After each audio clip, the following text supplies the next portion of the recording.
I already bought the rights. The Alcatraz script. It's mine. Don Siegel didn't flinch when he said it. $100,000. Paid for it myself. It's going to Paramount, not Eastwood's company, a rival studio. Clint had brought Siegel the script, assumed they'd produce it together, like the last 5 films, like Dirty Harry, like everything they'd built. Instead, his mentor went behind his back, bought it out from under him, cut him out of his own project. This was 1978, and the man who taught Clint Eastwood everything about filmmaking had just betrayed him.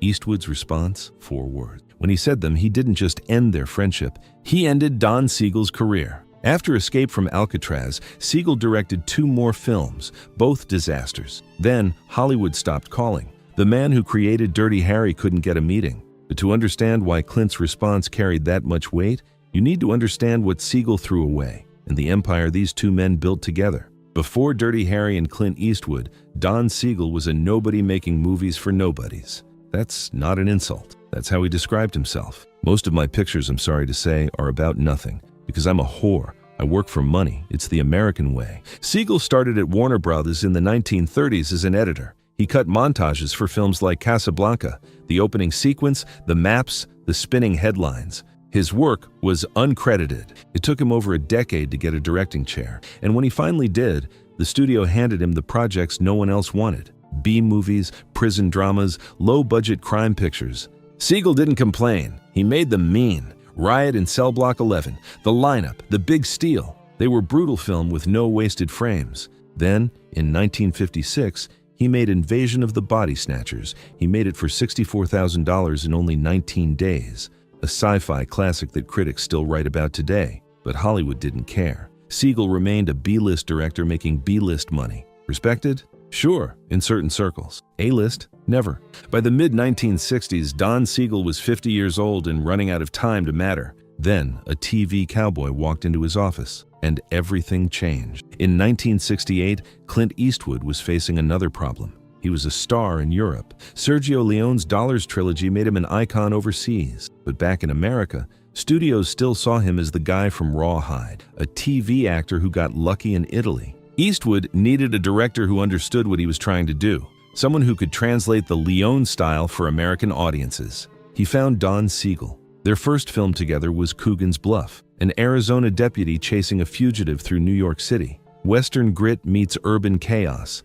It wasn't a masterpiece, but something clicked. Siegel ran his sets different than anyone Eastwood had worked with. No ego, no screaming, no wasted time. If a grip had a good idea, Siegel listened. If an actor wanted to try something, Siegel let him. Eastwood later said, "Don likes to hear ideas. He has an ego like everyone else, but if a janitor comes up with something, he won't turn it down. He kind of breeds an atmosphere of participation." This was the opposite of Sergio Leone, who never gave Eastwood credit for anything. With Siegel, Eastwood wasn't just an actor, he was a collaborator. And for the first time, he started watching, learning, taking notes, how Siegel blocked a scene, how he kept budgets tight, how he got a performance in 2 takes instead of 20. Eastwood wasn't just making movies with Don Siegel. He was training to become him.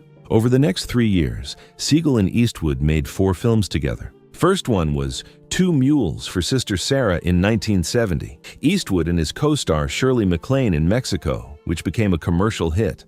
The second one was The Beguiled in 1971, a wounded soldier seduced and destroyed by women at a southern boarding school. It was dar and strained, and the studio didn't know how to sell it, so it flopped. But Siegel pushed Eastwood to take the risk. Play vulnerable, play weak, play a man who gets destroyed. It didn't make money, but it proved Eastwood could act. Then came Dirty Harry, San Francisco. A cop who doesn't play by the rules hunting a psychopath who doesn't have any. The role had been rejected by John Wayne, Frank Sinatra, Robert Mitchum, and Paul Newman. Too violent, too morally ugly. Eastwood said yes. Siegel made it mean, made it fast, made it iconic. Do you feel lucky, punk? Dirty Harry wasn't just a hit, it created a genre. Every loose cannon cop movie that followed, Lethal Weapon, Die Hard, all of them, traces back to what Siegel and Eastwood built. That same year, Eastwood directed his first film, Play Misty for Me. He gave Siegel a cameo, the bartender, a small role, but a deliberate choice, the student tipping his cap to the teacher. Eastwood told anyone who'd listen, "Everything I know about directing, I learned from Don Siegel." By 1975, Eastwood didn't need anyone. He had Malpaso, He had the box office. He had complete control. Don Siegel had Clint Eastwood, and that was about to become a problem. In 1978, a screenwriter named Richard Tuggle had a problem. He'd written a script about the only men who might have escaped Alcatraz. Tight, suspenseful, based on a true story everyone knew, but no one had filmed right. Every studio rejected it. Bad dialogue, they said. No love interest. Audiences don't care about prison movies. Tuggle got desperate. He called Don Siegel's agent and lied. Said he'd met Siegel at a party, that Siegel wanted to read the script. The lie worked. Siegel read it and loved it. Then he passed it to Eastwood. Eastwood read it overnight, called Siegel the next morning. This is the one. The plan was obvious. Malpazzo produces, Siegel directs, Eastwood stars. Same formula as Dirty Harry. What Eastwood didn't know, Siegel had been circling this story for over a decade. Back in 1966, Siegel wrote his own treatment, called it The Rock, based on the same book. He'd been waiting for the right moment to make it. Now, here was Tuggle's script, better than anything Siegel had written, and Eastwood assuming he'd produce. Siegel saw the math. If Malpazzo produces, Eastwood controls everything, the budget, the edit, the final cut. Siegel would be a hired hand on his own passion project. After 10 years of building Eastwood's empire, Don Siegel wanted something for himself, so he made a decision. Siegel moved fast. Before Eastwood could set up the deal at Warner Brothers, he went to Tuggle directly and bought the rights himself for $100,000 with his own money. Then he took it to Paramount, not Warner Brothers, where Eastwood had relationships, where Malpazzo had a home. Paramount, a rival studio that would love nothing more than to poach Clint Eastwood from the competition. By the time Eastwood found out, it was done. The meeting was short. Siegel explained himself, said he'd been developing Alcatraz since 1966, said the project was always his, and that he needed this one to be a Don Siegel film, not a Malpazzo production with Don Siegel attached. Eastwood listened. This was the man who taught him everything. How to run a set, how to cut a scene, and how to direct, had gone behind his back and cut him out. Siegel finished talking, waited for the explosion from Eastwood. Clint just responded with 7 words that will become his prophecy. "You just directed your last real film." Siegel almost laughed. Who was Eastwood to say that? He'd been making movies before Clint could ride a horse on camera, but Eastwood didn't blink, didn't explain, didn't argue. He agreed to star in Escape from Alcatraz, a professional to the end, but something had shifted. The collaboration was over, and the mentorship was dead. And Don Siegel, the man who made Dirty Harry, the man who taught Clint Eastwood everything, had no idea those 6 words weren't anger. They were a prophecy. Escape from Alcatraz, shot in late 1978. Eastwood showed up, professional, prepared, hit every mark, delivered every line. But the man who once called Siegel his mentor, gone. No late-night conversations about the next project, no jokes between takes, no talk of what they'd build together after this one wrapped, just an actor doing his job. Siegel felt it. The crew felt it. Everyone on that cold, damp island knew something had broken between them. They clashed over the ending. Siegel and his editor wanted to cut the film on the guards discovering dummy heads in the cells. Clean, efficient, classic Siegel. Eastwood wanted Tuggle's ending. The warden finding a chrysanthemum on Angel Island. A hint the prisoners might have survived. Hope. Eastwood won. He usually did now. The film released June 1979. Critics called it a masterpiece. Audiences made it one of the biggest hits of the year. Their best work together, and their last. No press release, no public fight. Eastwood simply never called again. When journalists asked about future projects with Siegel, Eastwood smiled and said nothing. When interviewers brought up his mentor, Eastwood spoke in past tense.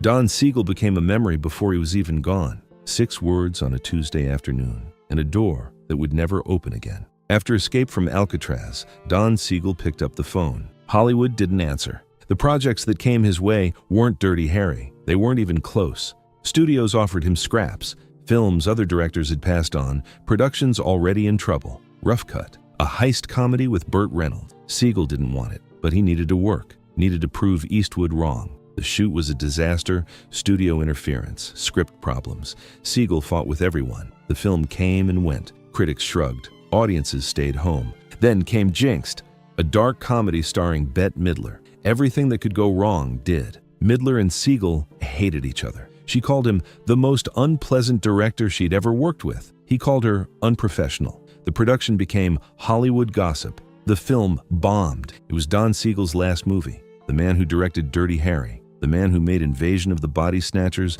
the man who taught Clint Eastwood everything. He couldn't get a meeting. 6 words. That's all it took. You just directed your last real film. Eastwood didn't blacklist him. Didn't need to. He just stopped. Stopped calling. Stopped mentioning Siegel's name. Stopped being the door that opened every room in Hollywood. April 20th, 1991. Don Siegel died of cancer. He was 78. Clint Eastwood heard the news. 1 year later, he did something no one expected. In 1992, Clint Eastwood released Unforgiven, a Western about a retired killer dragged back into violence. Dark, brutal, the opposite of everything John Wayne ever stood for. Eastwood directed it, starred in it, controlled every frame. The film swept the Oscars. Best Picture, Best Director, the kid from Rawhide, the TV cowboy who got lucky in Italy. Standing on that stage, holding the only trophies that matter in Hollywood, he'd surpassed every mentor, every teacher, every director who ever shaped him. And then the final credits rolled. 2 names appeared on screen, dedicated to Sergio and Don. Sergio Leone, the man who made him a star but never gave him credit. Don Siegel, the man who taught him everything, then betrayed him. Both dead, both honored. Hollywood gasped. Why would Eastwood dedicate his masterpiece to the man who stabbed him in the back? But that was the point. Eastwood didn't forgive Siegel. The dedication wasn't absolution. It was the final lesson. Don Siegel taught Eastwood how to direct, how to cut, how to control a set, and in the end, Eastwood controlled the legacy too. Siegel spent his last decade forgotten. 2 flops.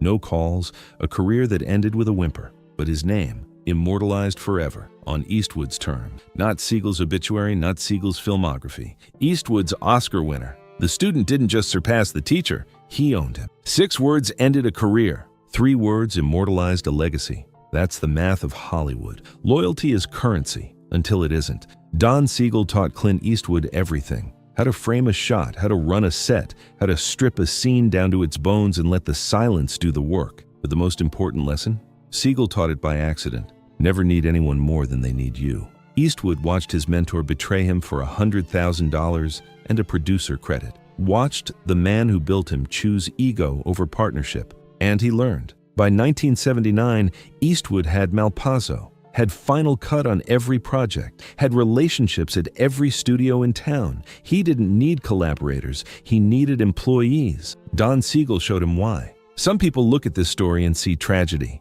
A friendship destroyed, a partnership wasted, 2 men who could have made a dozen more classics together. But Eastwood doesn't deal in tragedy, he deals in results. Siegel wanted control, he got it, for 1 film. Eastwood wanted empire, he got it, for 50 years. The mentor's final lesson wasn't about cameras or editing or how to direct actors. It was simpler than that. Trust no one completely. Control everything you can. And when someone shows you who they are, believe them. 6 words, 1 dedication, and a career that proved the student right. Did you know their partnership ended this way? Drop a comment. If this story hit different, subscribe. We tell the ones Hollywood berries. Like this video. Share it. I'll see you in the next one.